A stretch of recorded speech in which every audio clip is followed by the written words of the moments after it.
Hello everybody, welcome to section 6.3. We're going to take a look at special parallelograms, which basically is one of three items: rectangle, rhombus, or square. So there are parallelograms that have unique features and unique properties about them. So we'll start with rectangle first. A rectangle is already a parallelogram that has the added feature of having four right angles.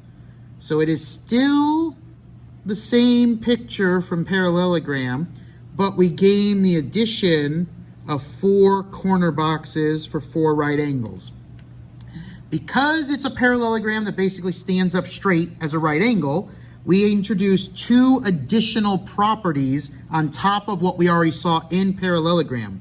So don't forget, you still have the properties from the last section in parallelogram. You do know opposite sides are congruent and things like that. So rectangles also have the four right angles, courtesy of their definition and construction, and the diagonals go one step further. The diagonals are congruent to each other. So you saw from parallelogram that if we drew a diagonal in, that they bisected each other and cut each other in half. In rectangle, they're also the same length. So we know all four of these have to be the same measurement because they are going to bisect each other, but their total length from corner to corner also has to be the same. Basically, because it's now a rectangle, if this was, say, for example, 12 and we split it into 6 and 6, we're now being forced to make this one 12 and split into 6 and 6 as well. As far as problems go, we still used old skills from parallelogram along with the new concepts that we have in rectangle here. So let's consider this picture.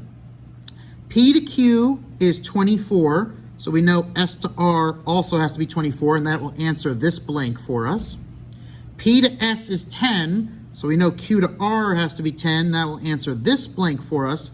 But we are also asked to figure out the length of SQ, this diagonal, and then PR would have to be the same thing, and QT would have to be half of it because we know they're going to bisect each other. We still get the property from parallelogram.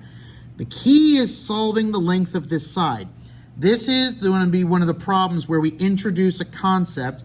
You have seen it before, but it doesn't come up a lot until now. We are going to get Pythagorean theorem problems because we have right triangles. So 10, 24, and we don't know the length of this diagonal from S to Q. If we build the Pythagorean theorem, 10 squared plus 24 squared equaling our missing side squared, we just got to go calculate that out. So 10 squared, clearly 100. 24 squared comes out to be 576.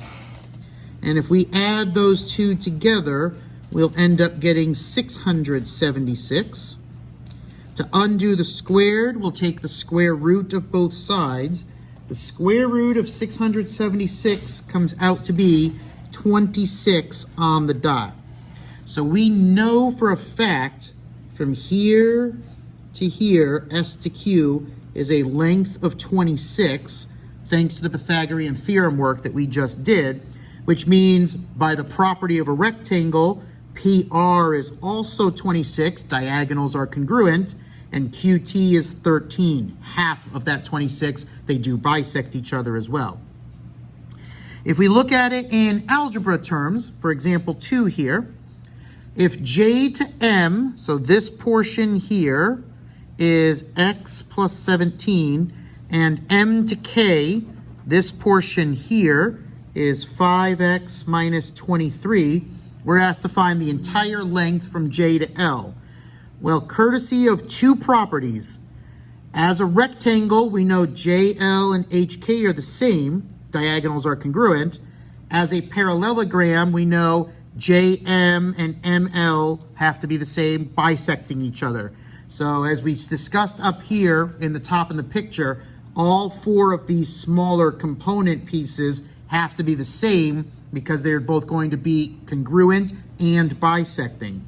So basically we'll set this up as X plus 17 is the same thing as 5x minus 23. If we work out the algebra from here, we'll subtract x off. 17 is equal to 4x minus 23.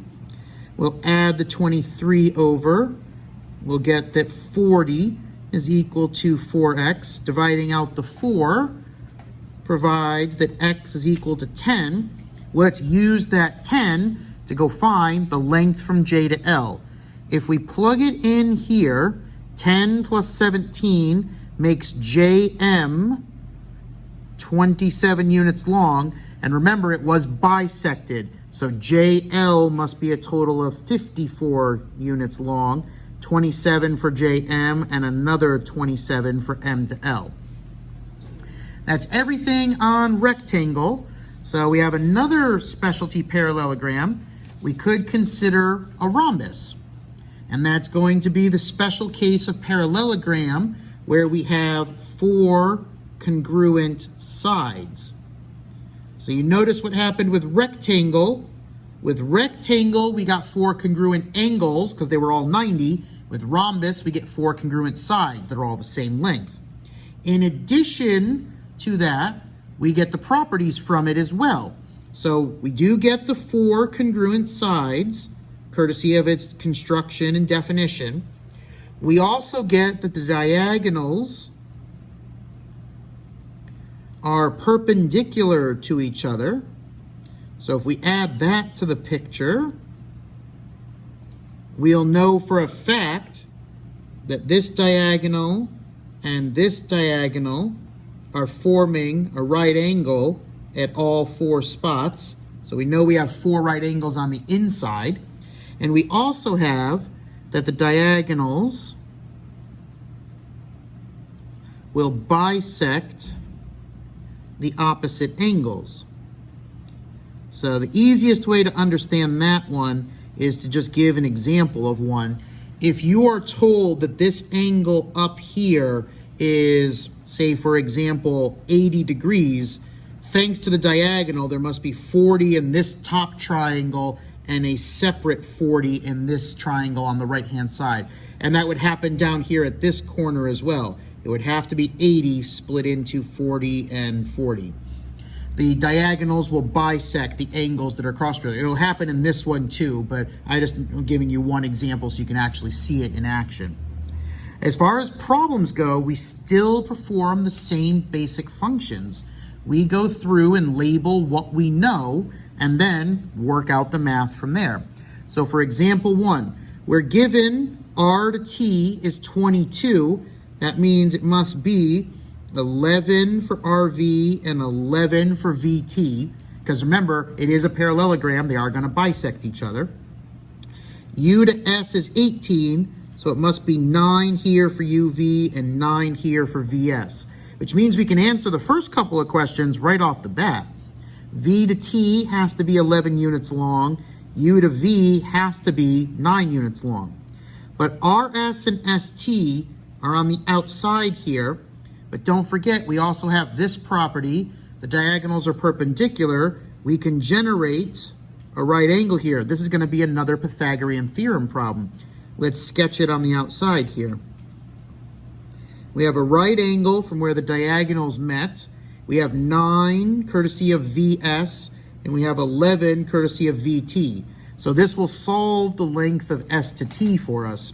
Let's build ourselves a Pythagorean theorem argument. 9 squared plus 11 squared equals missing side squared.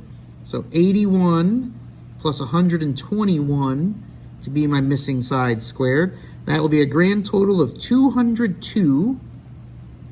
And then we'll take the square root of 202, which is going to come out to be a decimal. We'll use the standard rounding of 2 decimal places, 14.21. So that is the length for S to T. And now we apply the fact that it's a rhombus. Whatever the length of ST was is the same for all 4 sides all the way around, specifically for RS, because it happens to be another side. Which, though, if you look in the picture, I have another right angle problem using 9 and 11 for RS as well. It basically would be the same problem. No need to work it out twice, just simply argue rhombus has congruent sides. Down here in example 2, you're asked to fill in all of these angles, so let's go through and apply the properties here. The only angle that I'm given in the picture is 38, so let's use that and start working our way around the picture. We have the property that diagonals bisect angles, so I know angle 3 is also 38. And courtesy of parallelogram, the opposite must be the same thing, so angle 4 is 38 and angle 5 is 38. So 3 quick answers right off the bat. And then we need angle 8 down here, but that has to be a right angle, courtesy of the property that the diagonals are perpendicular, so it must be 90, and that means I can solve this particular triangle. I have 38 plus 90 plus whatever angle 6 becomes is a total of 180. If we subtract the 38 and the 90 off, I'll end up at a third angle that is angle 6 being 52 degrees. So we'll put a 52 here for angle 6, at which point now we're going to do the same thing that we just did for 3, 4, and 5 this way. We're going to argue the diagonal that goes this way. If it's 52 for 6, it's also 52 for 7. And then parallelogram says it must be the same thing up here at angle 1 and at angle 2. 52 degrees for them as well. Basically, thanks to the fact that it's a rhombus, you have 4 right triangles, and they are all the same right triangle working your way all the way around the picture. That's the idea. Our third special parallelogram is the idea of a square, and a parallelogram becomes a square if it has 4 right angles. So basically we get rectangle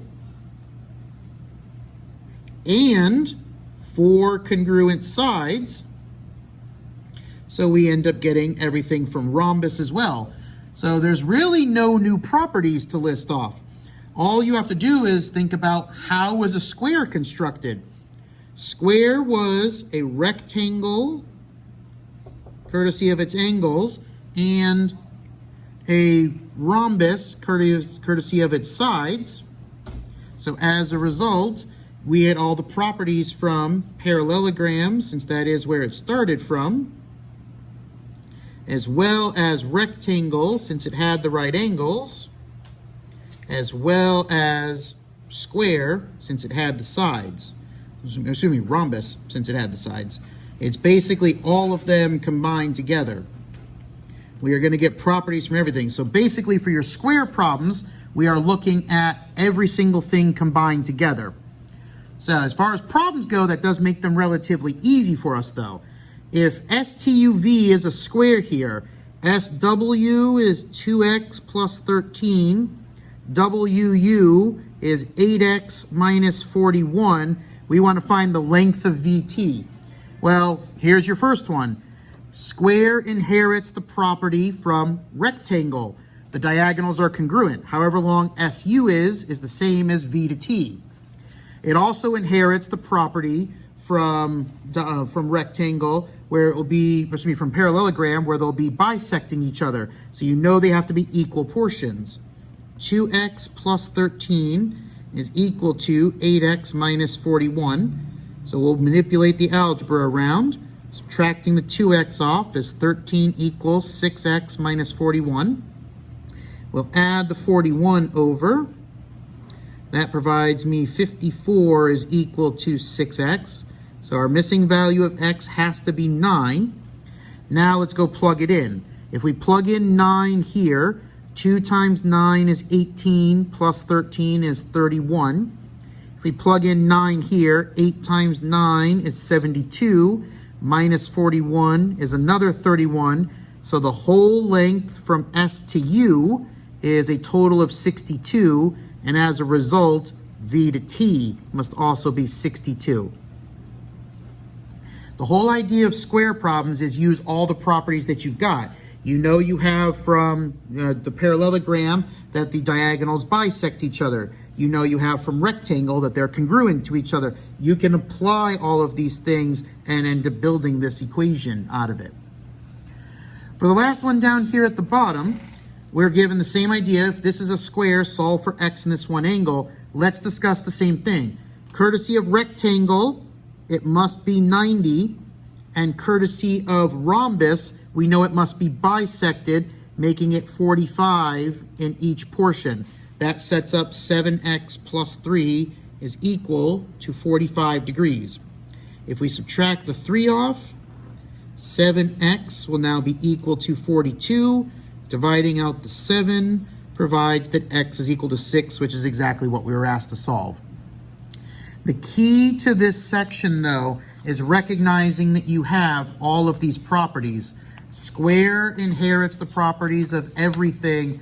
Rhombus has a set of them, and rectangle has a set of them. You want to create yourself a properties list. Just as was mentioned in the last section, you want to start keeping a list of, as I introduce each new shape, what gets added to it. At that point, you're good to go and start working on the practice problems. If any questions pop up, make sure to ask your teacher, and see everybody in the next lesson.